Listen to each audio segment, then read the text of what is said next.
નમસ્કાર, આપ જોઈ રહ્યા છો વીટીવી ન્યૂઝ વાયરલ ટ્રુથ સાથે હું છું વત્સલ। શું વિટામિન B12, વિટામિન D કે કેલ્શિયમની સમસ્યા તમને પણ છે? શું તમે શરીરનો દુખાવો કે હાડકાની બીમારીથી પરેશાન છો? તો સોશિયલ મીડિયામાં વાયરલ એક વિડીયોમાં એવો ઉપચાર આપ્યો છે કે જેનાથી તમારી આ બીમારી દૂર થઈ જશે। દાવો છે કે દહીં, રોટલી અને મધના પ્રયોગથી આ વિટામિનની ઉણપ દૂર કરી શકાય છે। ત્યારે શું છે વાયરલ વિડીયોની હકીકત? જુઓ આ રિપોર્ટમાં।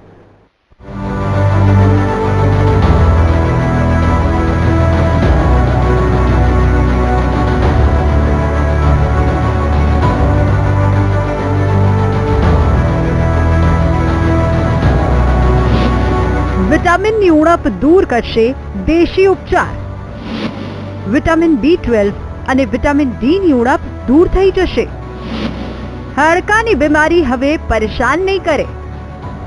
આજકાલ લોકોનું જીવન જેમ જેમ બદલાતું જઈ રહ્યું છે તેમ અલગ અલગ બીમારી પણ વધતી જઈ રહી છે।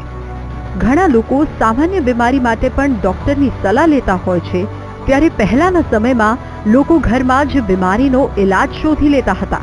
માટે સોશિયલ મીડિયામાં એક વિડીયો ખૂબ જ વાયરલ થઈ રહ્યો છે। દાવો છે કે કેલ્શિયમ અને વિટામિનની ઉણપ દૂર કરવા માટે તમે ઘરમાં જ પ્રયોગ કરી શકો છો। જે લોકોને હાડકામાં દુખાવો રહે છે તેમને એક દેશી ઉપચાર ખૂબ જ ફાયદો પહોંચાડશે તેવો દાવો થઈ રહ્યો છે। ત્યારે સૌપ્રથમ તો જુઓ આ વિડીયોને। दोस्तों, मेरे पास जो पेशेंट्स आते हैं उनमें सबसे ज्यादा 3 बीमारी क्लिक करती हैं।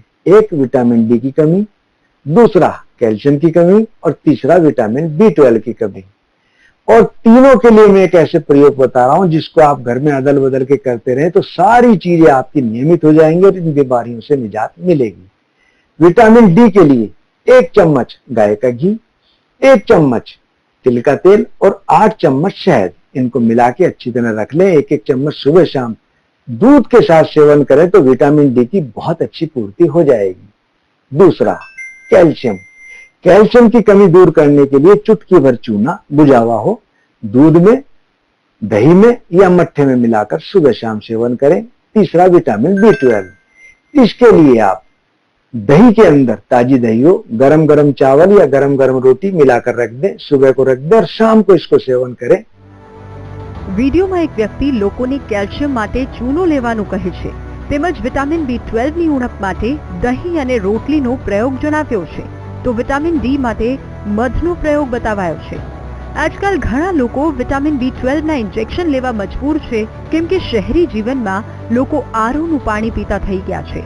તેમજ શાકાહારી ભોજન લેનારા ઘણા લોકોમાં વિટામિન B12 ની ઉણપ રહે છે, કેમ કે શાકાહારી ભોજન લેનારા એવી ખાસ વસ્તુઓ લેતા નથી જેનાથી ફાયદો થાય।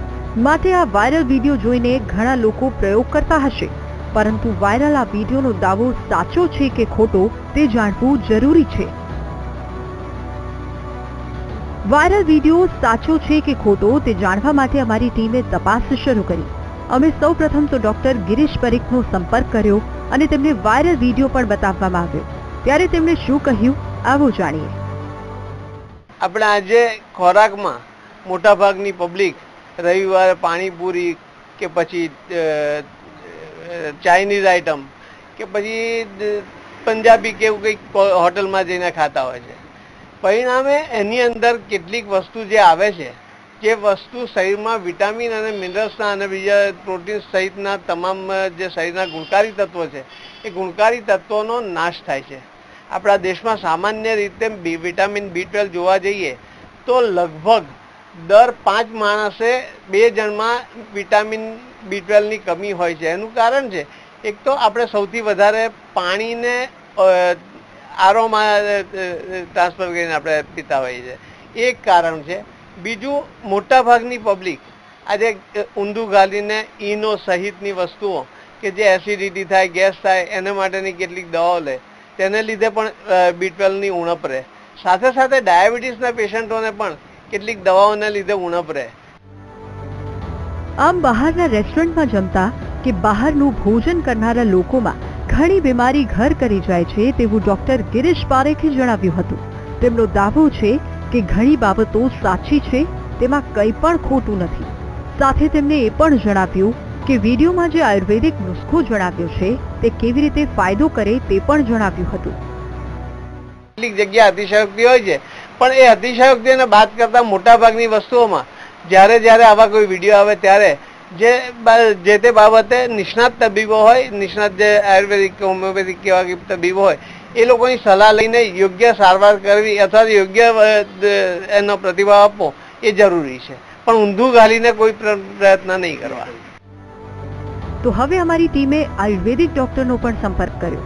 અમારા સંવાદદાતાએ આયુર્વેદિક ડોક્ટર અમીબેન ચિત્રોડાનો સંપર્ક કર્યો અને તેમને પણ વાયરલ વિડીયો બતાવવામાં આવ્યો. ત્યારે તેમણે શું કહ્યું આવવું જોઈએ. હવે સિંગલ દ્રવ્યથી કોઈ પણ જાતનું ડેફિશિયન્સી પૂરી નથી થતી.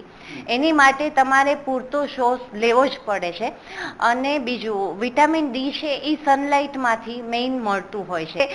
જે તે વ્યક્તિને જે કંઈ તકલીફ હોય અથવા તો તકલીફ ના હોય તો એની માટે જે અનુકૂળ હોય એ પ્રમાણે ડૉક્ટરની સલાહ મુજબ કરવું જોઈએ. એટલે આવી રીતે વિડીયો જોઈને શરૂ કરી દેવું અને એનાથી ડેફિશિયન્સીની બધું જતું રહે એવું નથી. એટલે એ માન્યતાઓ ખોટી છે. આમ વાયરલ વિડીયોની તપાસમાં સ્પષ્ટતા થઈ છે કે વ્યક્તિ મુજબ બીમારી અલગ અલગ હોઈ શકે છે. વિટામિનની ઉણપ હોય તો ડોક્ટરની સલાહ લઈ શકાય છે.